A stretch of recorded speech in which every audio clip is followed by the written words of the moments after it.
semuanya, bagaimana kabar kalian? Semoga dalam keadaan baik, selalu sehat dan dilancarkan rezekinya. Amin. Kali ini cerita Lista akan membahas spoiler dari Renegade Immortal episode ke-70.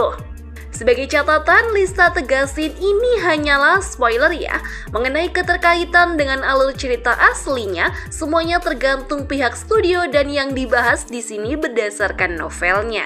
Namun kalian gak usah khawatir sebab untuk saat ini alur dari adaptasi Donghuanya sangat mirip dengan novelnya, jadi tak perlu bingung lagi. Dan satu lagi, berhubung ini spoiler untuk scene videonya itu, kita ambil apa adanya saja ya. Oke lah guys, tanpa berlama-lama lagi, yuk langsung saja kita bahas spoilernya.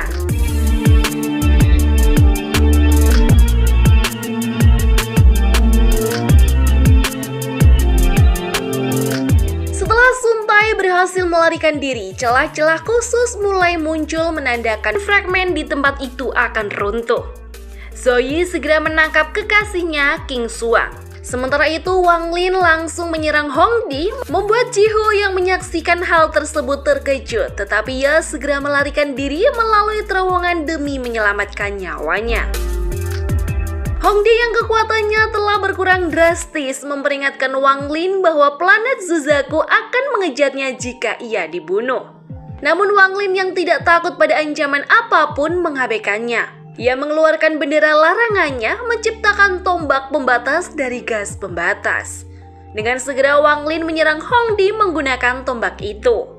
Hongdi menahan serangan tersebut dengan pedang putihnya sambil berkata bahwa Wang Lin juga akan binasa jika tidak pergi dari tempat itu. Namun pedang putih Hongdi akhirnya pecah berkeping-keping. Wang Lin menjawab bahwa soal hidup dan matinya bukan urusan Hongdi. Namun tepat setelah Wang Lin mengatakan hal itu, tanpa ia sadari dirinya terkena domain milik Hongdi. Tetapi kekuatan domain Hongdi itu hanya mampu mengikat Wang Lin beberapa saat saja sebelum akhirnya Wang Lin bisa membebaskan dirinya dan melancarkan serangan balik. Melihat serangan ini, Hongdi menggunakan gelang giok putih untuk menahannya dan menghancurkan tombak Wang Lin hingga berubah menjadi gas pembatas lagi. Meski begitu, Wang Lin tetap tenang, bahkan mengeluarkan 9 ukiran kayu yang masing-masing memiliki domain dan mengaktifkannya. Melihat ukiran-ukiran itu, Hongdi sangat ketakutan, terlebih ketika beberapa patung menjadi kekosongan dan domain waktu melambatkannya. Wang Lin segera menebas ke arah Hongdi, namun Hongdi membaca mantra membuat gelang giok putihnya bersinar terang menghilangkan domain waktu tersebut. Saat bersamaan Wang Lin merasakan gelombang menyakitkan seperti saat memegang pedang surgawi. Gelang itu kemudian memancarkan cahaya besar yang membentuk lubang hitam memperlihatkan altar planet Zuzaku. Ternyata gelang tersebut bisa membuka portal ke planet asal penggunanya. Hongdi berkata bahwa dia akan selalu mengingat apa yang telah Wang Lin perbuat pada dirinya saat ini sebelum dengan cepat Hongdi melesat untuk masuk ke lubang hitam. Namun di saat bersamaan Wang Lin berteriak sembari menunjukkan sebuah kipas dengan 2 bulu tersisa yang ternyata itu adalah artefak dari kakak seniornya Hongdi. Melihat kipas tersebut, Hongdi terkejut dan bertanya dari mana Wang Lin mendapatkannya. Wang Lin tidak menjawab, sebaliknya ia melempar kipas tersebut sementara jiwa aslinya mencabut 1 bulu dari kipas itu menciptakan bayangan besar. Di waktu bersamaan jiwa aslinya juga ikut meledak menciptakan kekacauan besar. Melihat ledakan dahsyat, Hongdi dengan cepat mundur menuju lubang hitam. Namun Wang Lin tidak membiarkannya pergi begitu saja dan segera menghadangnya. Akibatnya Hongdi terkena dampak gelombang ledakan yang membuatnya batuk berdarah. Meskipun terluka, Hongdi tetap berusaha melawan dengan mengaktifkan gelangnya. Wang Lin menyadari bahwa cahaya gelang itu berbahaya bagi jiwa aslinya. Tanpa ragu, ia menerjang ke arah Hongdi berhasil menebas lengan kanannya. Meski kehilangan lengan, Hongdi berhasil melarikan diri. Setelah itu, Wang Lin menyadari bahwa membunuh seorang ahli di tahap akhir formasi jiwa tidaklah mudah. Namun ketika ia melihat lengan Hongdi yang tertinggal, ia tersenyum lebar. Wang Lin berencana memasang kutukan pada lengan itu, memastikan Hongdi tidak dapat berfluktuasi dan terjebak di tahap formasi jiwa selamanya. Sementara itu masalah lain muncul, lapisan ketiga mulai runtuh. Dengan waktu yang hampir habis dan tak sempat memasuki terowongan, Wang Lin memutuskan menyelam ke bawah tanah untuk mencari jalan ke lapisan berikutnya. Beruntung ia menemukan pintu masuk dan segera melanjutkan perjalanan. Di sisi lain, Sun Tai yang memantau Wang Lin dengan akal ilahinya segera mengikuti dari belakang, diikuti oleh Ji Hu. Zhou Yi yang masih dikuasai amarah juga tidak tinggal diam. Ia mengejar mereka, bertekad menghabisi siapapun yang mencuri atau menyakiti mayat kekasihnya. Saat hampir mencapai ujung, Wang Lin sengaja menepi untuk membiarkan ketua sekte mayat melangkah lebih dulu memastikan keamanan lapisan itu. Setelah Ji Hu tiba, Wang Lin mengirim transmisi pesan agar ia tetap waspada, membuat Ji Hu segera mengangguk memahami peringatan itu. Tak berapa lama kemudian mereka pun keluar dari terowongan dan disambut oleh pemandangan istana megah yang memancarkan tekanan energi spiritual surgawi yang luar biasa besar. Setelah menyebarkan akal ilahinya, Wang Lin menyadari bahwa istana itu tidak terbuat dari batu giok langit murni. Di kejauhan, Sun Tai terlihat sangat bersemangat, meyakini bahwa istana ini menyimpan mayat surgawi seperti perempuan sebelumnya. Namun di saat yang sama, Zhou Yi muncul mengejar Sun Tai tanpa henti, membuat Sun Tai menjadi begitu kesal karena terus diburu. Namun Zhou Yi tak memperdulikan keluhan Sun Tai dan segera melangkah maju. Seketika langit bergemuruh dan Zhou Yi berubah menjadi meteor yang melesat langsung ke arah Sun Tai. Zhou Yi dengan penuh emosi berkata, "Domainku menggila. Hati dauku adalah Ting Er, untuk mati demi Ting Er aku benar-benar puas." Beberapa saat kemudian, sebuah ledakan sonik pun mengguncang langit hingga akhirnya terjadilah beberapa pertukaran kekuatan besar di langit. Di sisi lain, ekspresi Sun Tai begitu terlihat tertekan dan memutuskan mundur untuk mengulur waktu lebih lama sampai jiwa Zhou Yi menghilang. Sepersekian detik kemudian, langit tiba-tiba gelap dan menciptakan tekanan yang begitu kuat, menyebabkan siapa saja yang berada di bawahnya tak bisa berbuat apa-apa, tak terkecuali Wang Lin dan Ji Hu sama sekali tak mampu menggerakkan tubuhnya. Tekanan ini bahkan menghancurkan istana megah tersebut menjadi puing-puing. Di atas langit, manik merah seukuran kepala tangan muncul di atas tubuh jiwa Zhou Yi. Tetapi segera hancur dan menyatu dengan jiwanya. Tiba-tiba jiwa Zhou Yi memancarkan aura kekuatan yang besar menyebar. Kemudian mengungkapkan sosok baru Zhou Yi dengan model rambut putih perak dengan cakram emas di belakang punggungnya.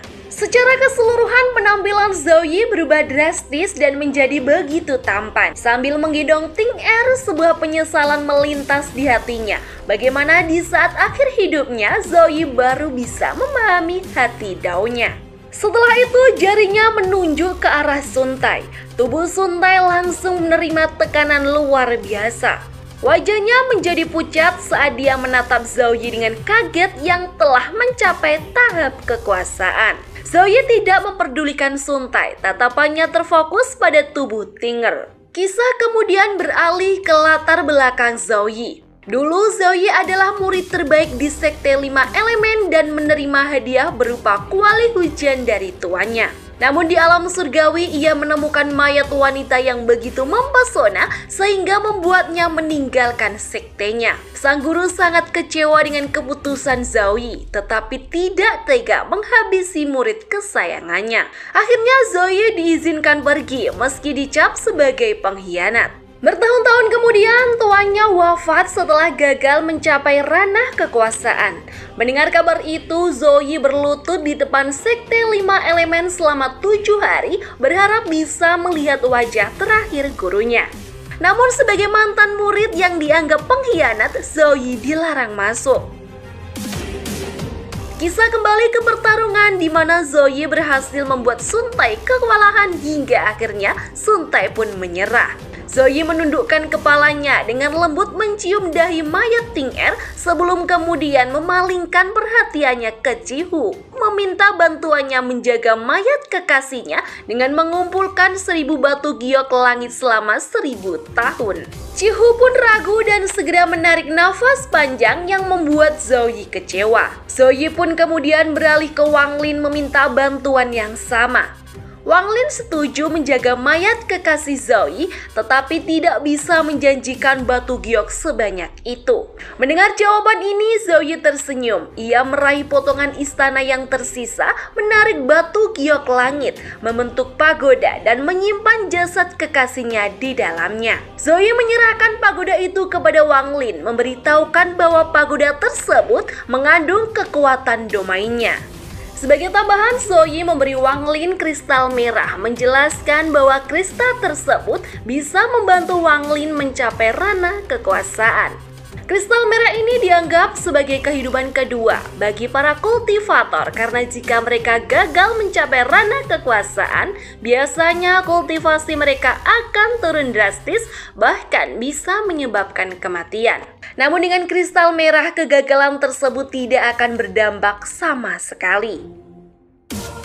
Di sisi lain, timbul keinginan yang kuat pada diri Sun Tai untuk bisa merebut kristal itu dari tangan Wang Lin. Sun Tai mengetahui betul jika dirinya bisa mendapatkan item itu, maka peluang untuk mencapai tahap kekuasaan akan meningkat sebesar 30%. Sementara Ji-Hoo segera merasakan penyesalan yang mendalam di hatinya jika seandainya dirinya tahu Zoe akan memberikan imbalan seberharga itu, maka ia pasti akan menerima permintaan Zoe sebelumnya. Melihat ekspresi keduanya, Zoe terlihat begitu puas. Dia kemudian menunjuk ke arah Sun Tai dan dengan cepat sebuah kekuatan hisap yang begitu kuat menarik tubuh Sun Tai ke cengkraman Zoe. Zoe pun mengatakan pada Wang Lin jika hadiah kedua yang akan diberikan padanya adalah sesepuh sekte mayat. Zoe pun memberikan Sun Tai tawaran bahwa dia bisa menyelamatkan hidupnya asalkan bersedia menjadi budak selama 1000 tahun. Ekspresi muram nampak diperlihatkan Sun Tai seakan enggan untuk menerima tawaran pahit itu, hingga akhirnya Zoe dengan cepat mengangkat jarinya hendak mengirim Sun Tai ke alam selanjutnya. Dalam keputusasaan itu, akhirnya Sun Tai pun dengan terpaksa menyetujui tawaran Zoe. Dengan cepat tangan Zoe bergerak menyentuh dahi Sun Tai, sementara tangan yang lain menuju ke arah Wang Lin dan tubuh Wang Lin tanpa sadar terbang ke arahnya. Beberapa saat kemudian cahaya misterius keluar dari dahi Sun Tai dan memasuki dahi Wang Lin, hingga Wang Lin pun bisa merasakan semua niat Sun Tai dan hanya dengan pikiran Wang Lin saat ini bisa menghancurkan jiwa dari Sun Tai. Segera setelahnya, Sun Tai menghadap Wang Lin dan dengan hormat berkata, "Budak tua ini." Sun Tai memberi salam pada Tuan.